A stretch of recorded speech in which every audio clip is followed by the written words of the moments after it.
Nasubukan mo na bang hindi yung pakiramdam na unang pagkikita niyo pa lang, ang dami mo nang iniisip na mga pwedeng masasayang mangyari para sa pag-ibig na nabubuo niyo.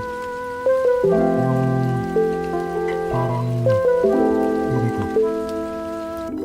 Simula nang masilayan ko ang iyong kagandahan, tumatak agad sa isip ko na ikaw ang hahangaan. Sa maladyosa mong datingan, ikaw tangi kong pantasya. Walang panama, sipa siya sa taglay mong malamahi ka. Ikaw naging dahilan ko sa pagising sa umaga. Hanap ko agad recipe para ang larawan mo'y makita at nagsisilbing lakas ko kapag ikaw ay tinitigan. Tila ba ang feelings ko'y wala na tong katapusan? Nagitik ng mga kamay ng orasan ay nais kong pigilan, upang sa ganun naman ay masulit ang kamalayan. Sa pagkakataon na to, ayaw ko nang ipagpaliban. Walang panahon palilipasin sa ganitong pakiramdam. Umihipan ang hangin na kahit sobrang lakas ay balewala lang yun, basta't hindi dito magwawakas ang mga oras na hindi na pwede pa nabalikan. Kahit na makalimutan ko ang sarili kong kapakanan. O diba?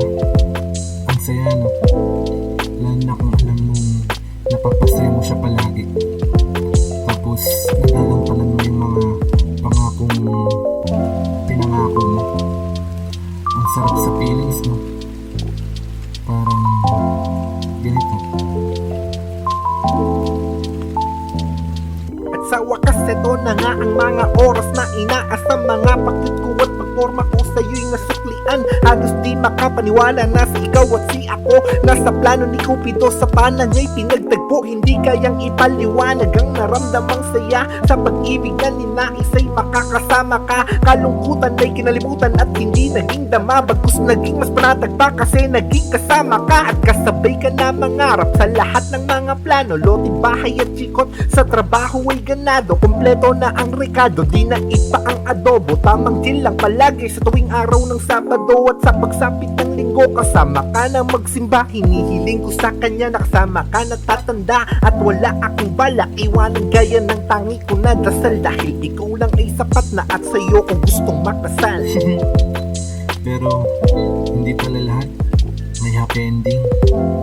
Kasi kahit anong gawin mo, kung hindi talaga kayo para sa isa't isa, darating pa rin yung ganitong sitwasyon. Yung may bibitaw sa relasyon na pinanghawakan nyo. Yung parang ganito.